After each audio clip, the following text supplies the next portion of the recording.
第13章，一些数字。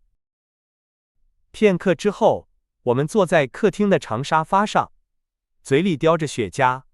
船长给我看了一张图纸，上面有鹦鹉螺号的平面图、剖面图和立面图，然后他用以下措辞开始了他的描述：阿隆纳斯先生，这些是运载您的这艘船的尺寸，它是一个两端呈锥形的长圆筒，它的形状像雪茄。这种形状在伦敦的一些同类型建筑中已经被采用。这个圆筒从一端到另一端的长度正好是70米，其最宽处的船宽是8米。因此，它的构造不像那些速度最快的船只，但其线条足够修长，排水量也足够大，使得被排开的水能够轻易流过，不会对其航行造成任何阻碍。这两个尺寸让您可以通过简单的计算得出鹦鹉螺号的表面积和体积。它的表面积是1011又45平方厘米，它的体积是500又1/20立方米。也就是说，当它完全浸没时，它排水或重达1500立方米或吨。当我设计这艘专为水下航行而造的船的图纸时，我希望它在水中达到平衡状态时，能有9%的部分浸没在水下，只有1/10的部分浸没在水下，只有1/10的部分露出水面。因此，在这种情况下，它的排水量不应超过其体积的9%，也就是1356又48立方厘米。也就是说，它的重量也应该是这么多吨。因此，在按照上述尺寸建造它时，我必须确保不超过这个重量。鹦鹉螺号由2个船体组成，一个是内壳，一个是外壳，它们通过梯形钢梁连接在一起，这赋予了它极高的坚固性。由于这种蜂窝状结构，它像一整块实心体一样坚固，它的外壳不会屈服，它依靠自身结合，而不是靠铆钉的压力。其结构的均匀性得益于材料的完美组装，使其能够对抗最汹涌的海洋。2个船体都是用钢板制造的，其密度与水相比是7/10到8。第一个船体的厚度不小于5厘米，重达394又96吨。第二个覆盖层，也就是龙骨，长56厘米，宽25厘米，其自身重量就有62吨。机器、压载物、各种设备和配件、舱壁和内部支撑架的重量为961又62吨，加起来正好是所需的1356又48吨的总16又48吨的总重量。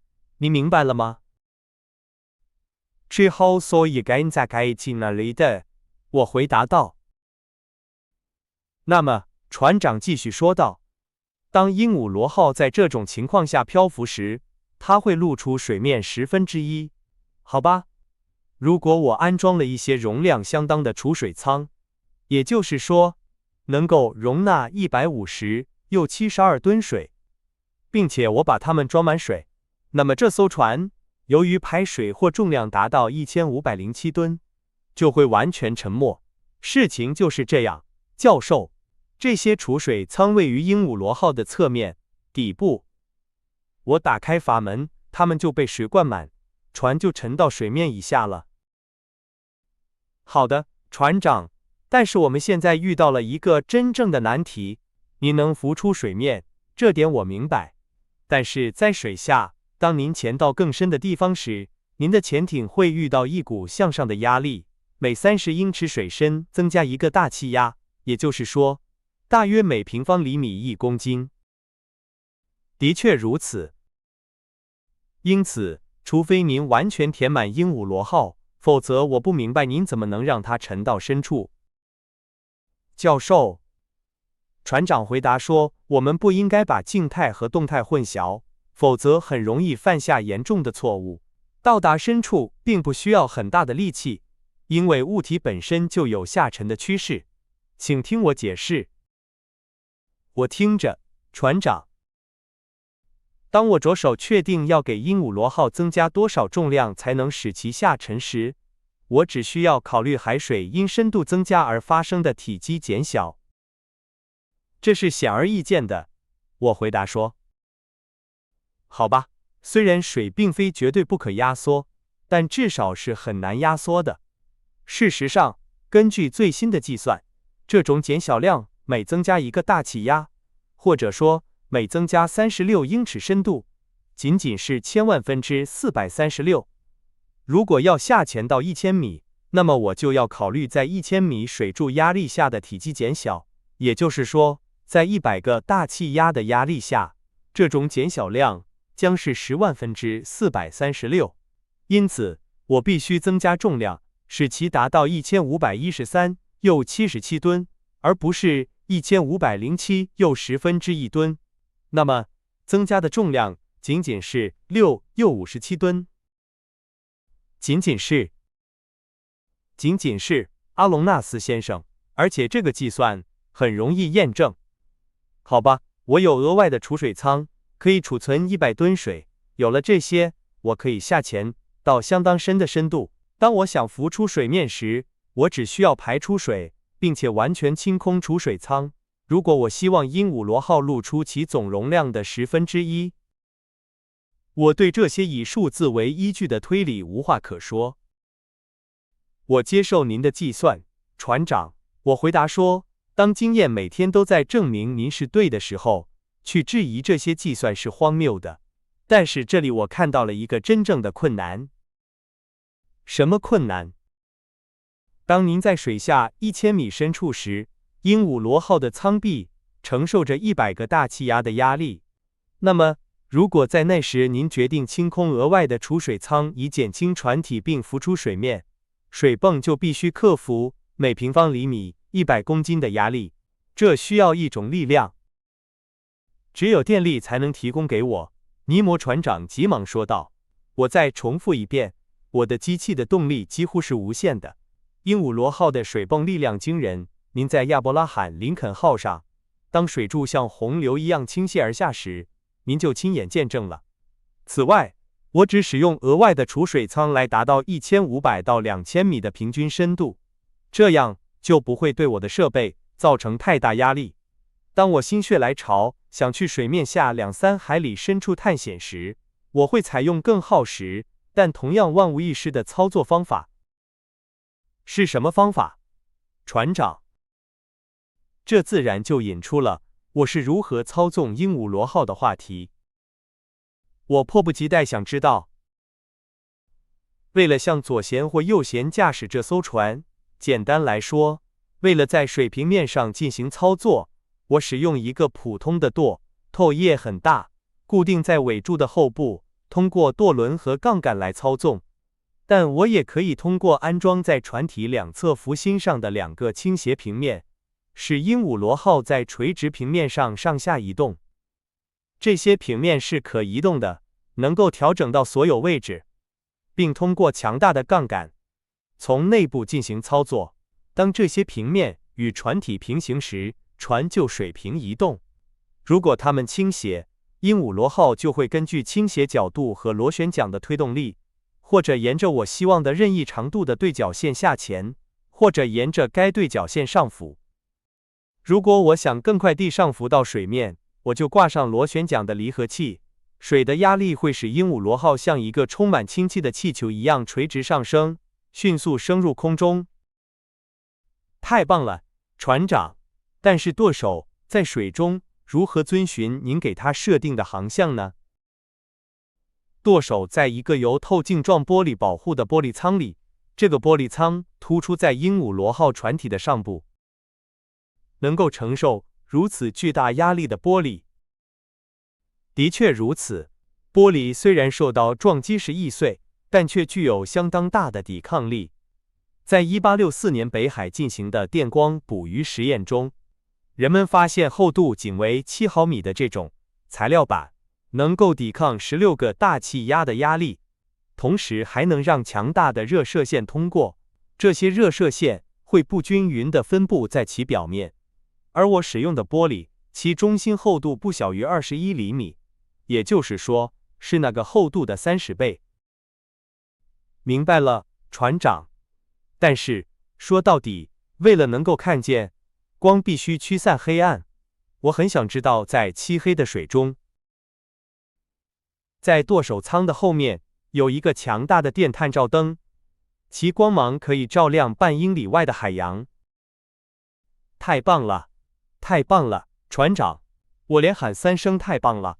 现在我明白那只所谓的独角鲸发出的灵光是怎么回事了，那曾让专家们大惑不解。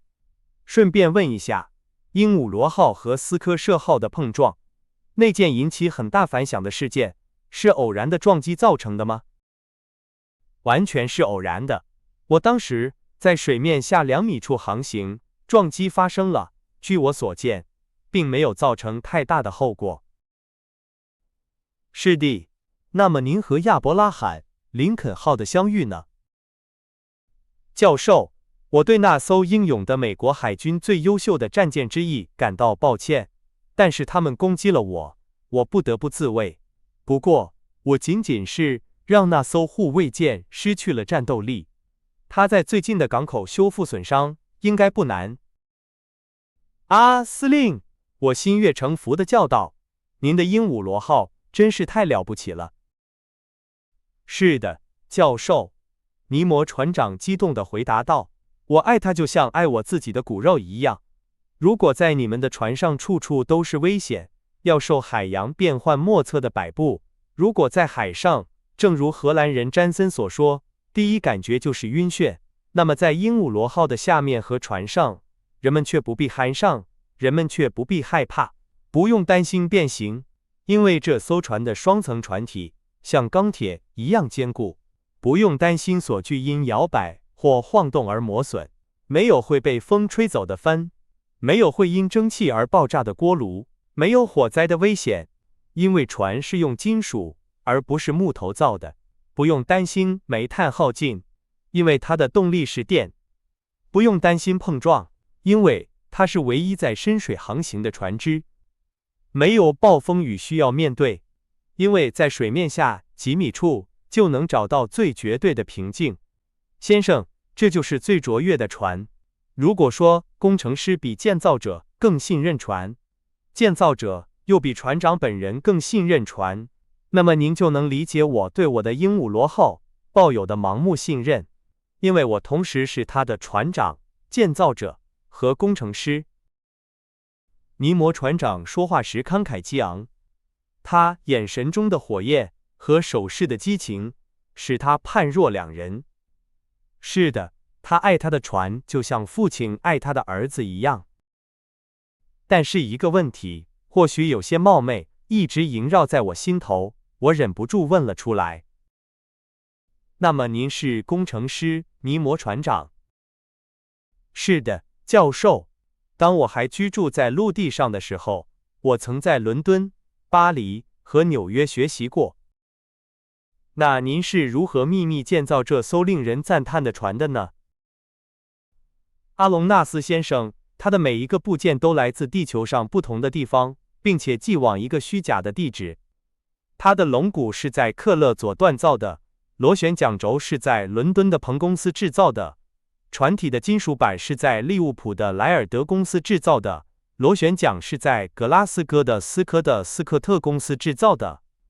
它的储水舱是在凯尔公司制造的，机器是在普鲁士的克鲁伯公司制造的，船首撞角是在瑞典的莫塔拉工厂制造的，精密仪器是由纽约的哈特兄弟公司制造的，等等，这些制造商都收到了我以不同名义提供的图纸。但是这些零件必须组装和调试。教授，我在海洋中央一个荒无人烟的小岛上建造了我的工厂，在那里，我的工人们，也就是我亲自指导和培养的那些好伙伴，和我一起完成了鹦鹉螺号的调试。操作完成后，大伙烧毁了我们在那个小岛上留下的一切痕迹。如果可能的话，我本会把那个小岛炸掉。那么，我猜想，这艘船的造价一定非常高昂吧？阿隆纳斯先生，一艘铁船每吨耗资1125法郎，鹦鹉螺号重达1500吨，因此其成本高达1687500法郎。如果包括家具在内，则达到200万；如果算上里面的艺术品和收藏品，则高达400万或500万。最后一个问题，船长，请讲，教授。那么，您一定很富有吧？非常富有，教授。我可以毫不费力地偿还法国所欠的100亿法郎。我凝视着这个如此对我说话的奇怪人物，他是在滥用我的轻信吗？未来会告诉我答案。